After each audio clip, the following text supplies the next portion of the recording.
एकड़ के अंदर 5 लाख से ज्यादा का मुनाफा कमा रहे हैं, वो भी मात्र 4 से 5 महीने के अंदर।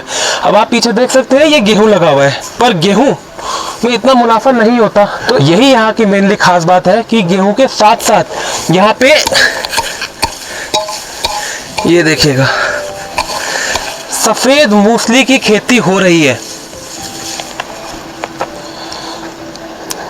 ये देखिए क्या है ये सफेद मूसली, कैसे आप कर सकते हैं, क्या ये मॉडल है डबल खेती का जिससे यहाँ पे 5 लाख रुपए से ज्यादा की कमाई हो रही है 3-4 महीने की खेती में। चलिए समझते हैं सारी चीजें डिटेल में। तो इसीलिए आपको सबसे पहले चलिए फार्म के मालिक से मिलवाते हैं। राम राम जी। राम भैया। एक बार छोटा सा अपना परिचय देते हैं जी। मेरा नाम रामचरण पाटीदार है और ये देवास जिले में डेरिया साहू गाँव है। हम दोनों मिलकर सबसे मछली की खेती कर रहे हैं। तो भाई साहब आपके पास कितनी खेती है? 20 एकड़ के आसपास हमारी जमीन है। आपके शायद लड़के हैं ये? हाँ, मेरा नाम अतुल पाटीदार है और मैंने अपनी शिक्षा कंप्लीट कर ली है और मेरा खेती में इंटरेस्ट है, तो इसलिए मैं अपने पिताजी और चाचा जी के साथ साथ में उनकी सहायता भी करता हूँ। अच्छा, तो आपकी उम्र अभी क्या है? मेरी उम्र 22 साल है अभी। 22 साल? हाँ। अच्छा, ग्रेजुएशन कब खत्म हुई, कहाँ से करी? ग्रेजुएशन मेरी पिछले साल ही हुई और मेरी शिक्षा जो हुई है वो IIT गांधीनगर से हुई है। अच्छा, IIT से कंप्लीट होते ही कंपनियों की तो लाइन लग जाती है, कैंपस प्लेसमेंट जिसे बोलते हैं। हाँ। तो आपको जॉब की ऑफर आई नहीं या क्या सीन है? नहीं, जॉब की ऑफर आई है। अच्छा। जॉब का ऑफर लेटर आया और फिर हमने देखा कि मेरी ज़्यादा इंटरेस्ट इसमें था, तो मैंने इसमें सहायता करने के साथ साथ में जो मेरी और चीज़ें मेरे को एक्सप्लोर करने के लिए मैं उसे आगे निकलने लगी। तो कितने का ऑफर आया अभी आपको स्टार्टिंग पैकेज? मैंने कंपनी में एक में अप्लाई किया था तो 13 LPA का आया था, बेंगलोर स्टार्टअप था वो। 13 lakh per annum? Per annum. 13 lakh per annum? हाँ। करीब 1.25 लाख 1 लाख हर महीने की बगान। तो वो आपने जॉब को ठुकरा दिया? हाँ जी। क्या सही में इतना अच्छा ये काम है? चलिए जानते हैं। तो ये आपने मूसली की, ये जो सफेद मूसली की खेती है जी, इसके बारे में आपको पता कहाँ से चला? क्योंकि काफी नई चीज है अभी भी। जी, मैंने 2002 में एक जो कैलेंडर आता है उसके पीछे एक लेख था। अच्छा जी। हाँ, उसको पढ़ा था कि ये जंगल से लगा के इसको खेत में भी किया जा सकता है। अच्छा जी। फिर 2003 में हम दोनों भाई ने मात्र 1 एकड़ से चालू की थी। 1 एकड़ से चालू करा? 1 एकड़ से चालू की थी और उसको धीरे धीरे बढ़ाते गए। कितना मूसली का प्रोडक्शन 1 एकड़ से आ जाता है? 1 एकड़ से अपन 4 कुंटल तो प्लांटिंग मटेरियल लगता है और उसका 20 कुंटल गीला माल निकलता है। अच्छा। अच्छी की जाए कोई किसान अगर बढ़िया तरीके से करता है तो 25-30 भी निकल सकता है गीला माल, कंद जिसको बोलते हैं जी। जब उसको ड्राई बनाते हैं तो अगर 20 कुंटल गीला माल निकला है तो उसका 4 कुंटल रह जाता है वो। अच्छा, सूख के 4 कुंटल। और अगर 25 कुंटल निकला है तो 5 रह जाएगा। 5 कुंटल। हाँ। जो मार्केट होता है वो 5 कुंटल ड्राई फॉर्म में होता है। जी। इसका क्या भाव चल रहा है आज के टाइम पे? अभी 1200 रुपये किलो चल रहा है और 1,20,000 रुपये कुंटल की दर से बिक रहा है सूखा वाला। तो आपने अभी जो यहाँ पे खुदाई करी जी, इसमें 1 एकड़ से आपका इस हिसाब से तो 5 लाख 5.5 लाख 6 लाख के बीच में सेल होना चाहिए। जी। इतना ही सेल हो रहा है? 4.5 से लेकर 5.5 लाख तक आराम से किसान कमा सकता है 1 एकड़ से? 1 एकड़ वो भी सिर्फ 3 महीने की खेती? हाँ, 3.5 से 4 महीने के बीच में। और आपने अभी मूसली कितनी लगा रखी है? ये अभी 16 एकड़ में लगी हुई है। 16 एकड़ में आपने मूसली लगा रखी है जी। भाई साहब, इसकी शुरुआत कैसे होती है, कब लगाया जाता है वो बताइएगा। इसको सही समय इसका जून महीना है। जून महीने में लगाते हैं। हाँ, बरसात जब चालू होती है उसके पहले अगर आपके पास पानी उपलब्ध रहता है तो उसके जून बरसात के 10 रोज पहले उसकी चौपाई कर सकते हो। अच्छा। और अगर पानी उपलब्ध नहीं रहता है तो फिर खेत की तैयारी करके रखो, जैसे ही पहला पानी गिरे और चौपाई चालू कर दो। इसके लिए बेस्ट मिट्टी कौन सी है? देखो, मिट्टी सभी तरह की में हो जाता है, खाली एक चीज का ध्यान रखना है अपने को कि पानी का भराव नहीं रहना चाहिए। अच्छा। जब बरसात ज्यादा होती है तो कई जगह अपन देखते हैं कि धान के खेत कैसे पानी से लबालब भरा जाते हैं।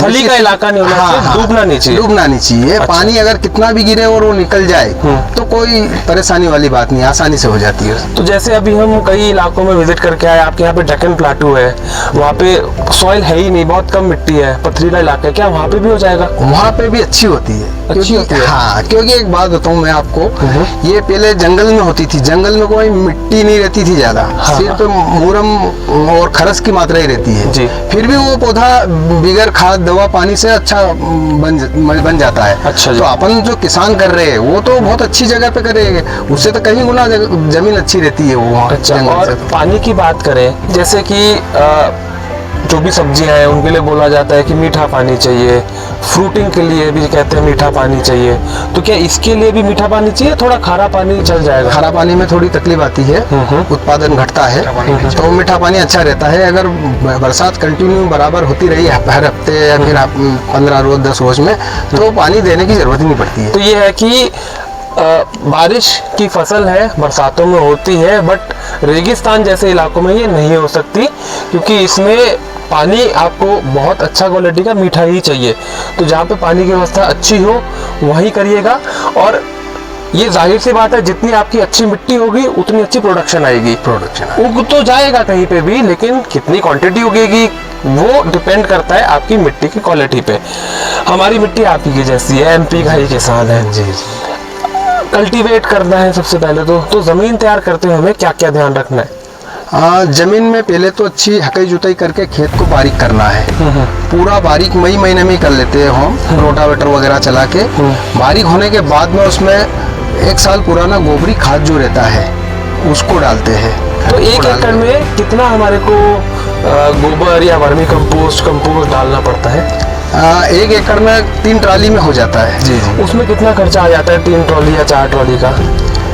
देखो मोटा मोटा अगर खर्चा देखा जाए तो मैंने इसका देखा है कि 30 से लेके 40 हजार, जिसमें अपना लेबर भी आ जाते हैं और इसमें खाद का भी आ जाते हैं, सिंचाई वगैरह का खर्चा भी आ जाता है। जैसे हमने पहले तो बेसल डोज डाल दिया, जो हमने जमीन तैयार करते हुए बेड बनाने से पहले डाला, उसके बाद कोई अतिरिक्त इसमें भी खाद पानी NPK कुछ डालना पड़ता है? जी माइक्रोन्यूट्रिएंट्स वगैरह डाल दो बहुत अच्छा होता है। नीम की खली जी, करंज की खली, अच्छा जी, ये अगर डाल दोगे तो इसके लिए बेटर रहेगा। अच्छा, तो ये हमारा फर्टिलाइजर वगैरह का क्या खर्चा आ जाता है? ये उसमें इंक्लूडेड है?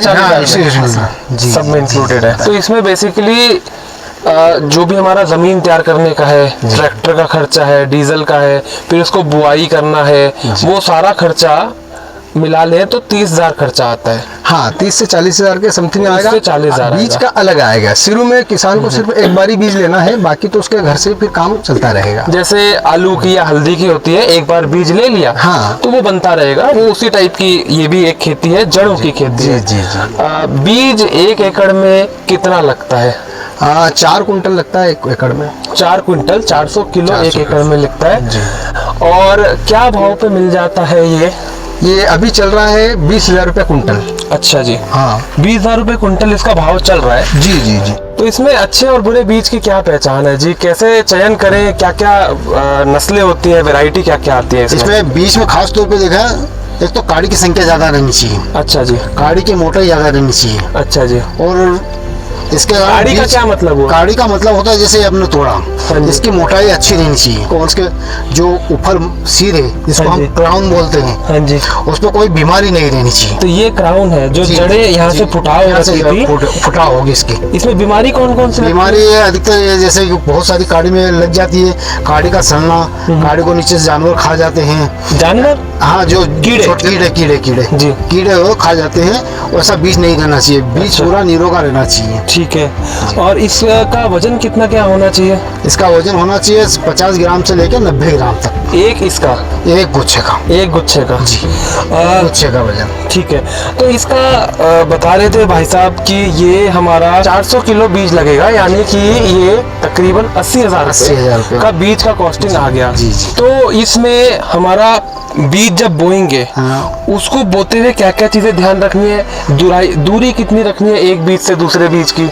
लाइन से जो लाइन की दूरी रहेगी वो 24 इंची रहेगी और पौधे से पौधे की दूरी 6 या 7 इंची रहेगी। अच्छा जी, और इसकी गहराई 2 से लेकर 3 इंची रहेगी। अच्छा जी, इसके अंदर लगाते हुए आप कह रहे हैं इसको, ये जमीन है हमारी, इसको हमने 2 इंच नीचे गाड़ना है जी। गाड़ने में हमारा लेबर वगैरह का खर्चा कितना आ जाता है, क्योंकि ये बहुत लेबर इंटेंसिव काम है? सही जानकारी बताओ, इसको ऐसे ही नहीं लगाना, इसको पहले लेवर से दोबारा। वैसे सही जानकारी के लिए आए हैं, गलत मत दे देना। सही जानकारी बता रहा हूँ आपको, इतनी दूर से आए हो आप तो। हाँ जी। इसकी कटिंग होगी। कटिंग होगी? हाँ, 24 नंबर ऑपरेशन ब्लेड से कटिंग होगी। अच्छा। इस गुच्छे के 6 या 7 भाग बनेंगे। हाँ ठीक है। उसको लाइन जो अपन खींचते हैं लगभग 2 या 3 इंची लाइन, उसमें ऐसे आड़ीपन रखनी पड़ेगी उसको। आड़ेपन मतलब टेढ़ा डालना है? टेढ़ा डालना है, ऐसे खड़ा नहीं, सुला देना है। अच्छा। तो हाँ, इसको खड़ा नहीं रखना। तो बेसिकली ये हमारा जो एक गुच्छा है उससे हमारे ये 3 ले लिए हमने। 3 ले लिया। अब ये एक गुच्छे को हमने यूं ऐसे ऐसे रखना है, सुला देना और उसके ऊपर 2 इंच मिट्टी डाल देनी है। जी जी। ठीक बात। जी। इसका कुछ सीड ट्रीटमेंट वगैरह भी करना पड़ता है डालने से पहले? जी जी जी। इसका कटिंग के बाद में बीज उपचार होगा। वेस्ट डिकम्पोजर से कर सकते हो। अच्छा जी। तो वेस्ट डिकम्पोजर से इसका हमने बेसिकली बीज उपचार कर दिया। तो ये लगाया हमने जून में। जून में लगाने के बाद ये कितने टाइम बाद तैयार हो जाएगा हार्वेस्टिंग के लिए? अक्टूबर नवंबर मतलब 3.5-4 महीने। तो हमारा इसमें 400 किलो प्लांटिंग मटेरियल लगा, बीज लगा। हार्वेस्ट कितना होगा? हाँ, यह मान के चलो अगर अच्छा रहा तो 20 से लेकर 25 कुंटल। 20 से लेकर 25 कुंटल। इसको हार्वेस्टिंग करने के बाद जो प्रोसेसिंग का है वो थोड़ा समझाइए, क्योंकि इसमें मिट्टी भी लगी है, इस पे छिलका भी चढ़ा हुआ है। जी जी। तो इसमें प्रोसेसिंग के क्या क्या स्टेप्स रहते हैं और उसमें क्या क्या ध्यान रखना होता तो है? इसमें होता क्या है कि आप अक्टूबर में इसको निकालोगे।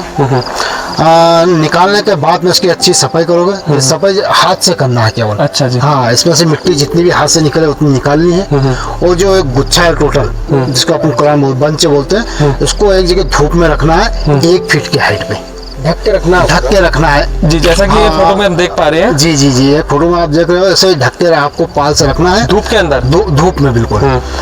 लगभग 12 रोज के लिए। 12 दिन के। 12 दिन बाद में अगर इसको आप निकालोगे, उसको तोड़ोगे, इसको ऐसे छिलका निकालोगे तो ये हाथ से निकल जाएगा। हमने इसको पील कर लिया। जी। ये हमारा ऐसे सफेद पार्ट आ गया। ये जो सफेद पार्ट आ गया है, इसके बाद इसको सुखाएंगे, धोएंगे, क्या करेंगे? इसको इसके बाद में अच्छे से धोएंगे साफ पानी में, कोई केमिकल बिना मिलाए। अच्छा जी। जी, अच्छे साफ पानी में धो के धूप में सुखा दो सफेद कपड़े पे। अच्छा जी। ताकि इसका कलर अच्छा आएगा। तो अब हमने जो ये खेत से निकाला, ये गीला है, इसमें मॉइस्चर लेवल बहुत ज़्यादा है। इसको ऐसे नहीं बेचा जाता, क्योंकि इसका मेनली पाउडर में काम आता है। तो इसको सुखाने के बाद हमारा कितना प्रोडक्शन बच जाता है?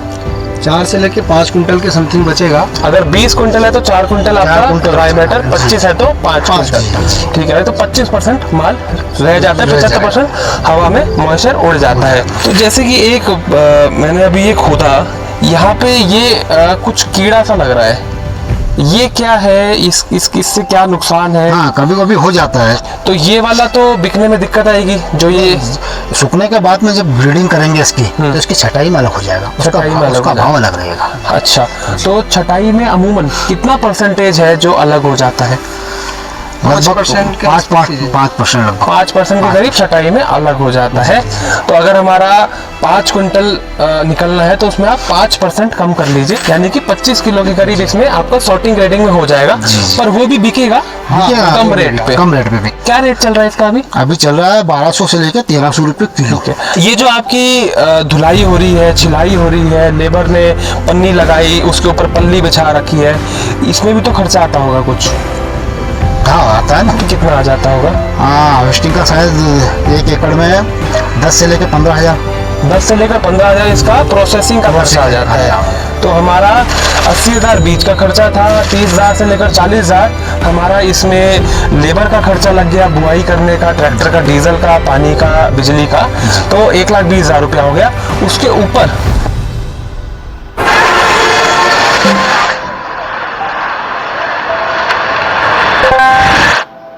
10,000 से 15,000 रुपये इसमें बाकी प्रोसेसिंग का खर्चा आ गया। ये मूंगफली छीलने की मशीन है। जी जी। इससे अलग हो जाता है। तो ये मशीन कितना मूंगफली 1 घंटे में छील देती है और कितने की पड़ती है? ये 20 मिनट में 45 किलो छील देती है। अच्छा, और ये मशीन कितने की है, कहाँ से मंगाई? हमने ली थी इसको 10 में ली थी, तो 60,000 रुपये में पड़ी होगी। 2010 में 60,000 की थी। बढ़िया लोहे की है तो चलते जा रही है। इधर से पानी निकलता रहता है, छीलने के बाद में वो थोड़ा सा पानी डालते जाते हैं। इधर से जो छिलके हैं वो पानी इसमें से खा लेते हैं। अच्छा, तो एकदम साफ होके भी निकलता है। साफ हो जाता है। और ये आपका सारा प्रोसेसिंग यूनिट है। और यहाँ पे आपने ये स्टोरेज कर रखा है। जी। करीबन कितना माल आपका ये है अभी? अभी तो ये 5 कुंटल के आसपास ही है। 5 कुंटल के करीब माल है। और ये कब हार्वेस्टिंग हुआ था, ये कब का माल है स्टोरेज हो? ये दिवाली बाद निकाला था अक्टूबर नवंबर में। अक्टूबर नवंबर 2022 में आपने हार्वेस्टिंग करी। अब थोड़ा सा ना रेट का समझते हैं, क्योंकि ये चीजों में खास करके क्वालिटी पे मैटर करता है। तो यहाँ पे क्या ये सारी एक समान क्वालिटी नहीं है, अलग अलग? नहीं, अलग अलग है। ये जैसे कि इसको अपन फर्स्ट क्वालिटी बोल सकते हैं। अच्छा। क्योंकि ये लेबर द्वारा ली गई है, जिसमें बाल रखी थी 10 से 12 रोज हमने, और बाल से फिर छिलका लेबर द्वारा निकाला गया। तो ये क्वालिटी अपन अच्छी मान के चलते हैं। ये क्वालिटी क्यों है? इसमें छिलका कम है? छिलका कम है इसमें। अच्छा। और इसका रेट भी अभी वर्तमान में अच्छा चल रहा है, यानी कि 1200 रुपये से 1300 रुपये किलो बिक रहा है। यानी कि 1,20,000 रुपये क्विंटल। हाँ जी। और ये मशीन, हाँ ये मशीन से छिला हुआ है। हाँ, इसमें छिलका चिपका हुआ है। जिसका जो पाउडर बनता है ना, ये अधिकतर तो क्या फार्मेसी वाले इसको ज़्यादा पसंद करते हैं, और जो पाउडर बनाने में जाता है। तो इसमें बेसिकली जो मूसली है जी उसकी छिलका कितने अच्छे से उतरा हुआ है, ये डिसाइड कर रहा है। जी जी। छिलका अगर अच्छा निकल गया तो समझ लो कि वो बिल्कुल एकदम व्हाइट आ जाएगी, जैसे इसमें, हाँ इसमें व्हाइट दिख रही है। तो बाकी अगर छिलका इसके साथ चिपका है तो फिर जो पाउडर बनेगा उसमें भी वो छिलका पिसा आएगा। इस वजह से थोड़ी सी क्वालिटी हल्की आएगी उस प्रोडक्ट की। तो ये जैसे अपना 1200 रुपये किलो जा रहा है। जी। और ये सेकंड क्वालिटी जो है ये क्या हो जाएगा? ये 700 के आसपास बिक जाएगा। 700 के आसपास ये बिक जाएगा। तो इसकी शेल्फ लाइफ क्या है? मान लीजिए आज मंडी का रेट अच्छा है जी, कल को कम भी हो सकता है, तो मैं यहाँ पे स्टोर कितने टाइम तक करके रख सकता हूँ? 1 साल तक रख सकते हो, कोई दिक्कत नहीं। तो साथ में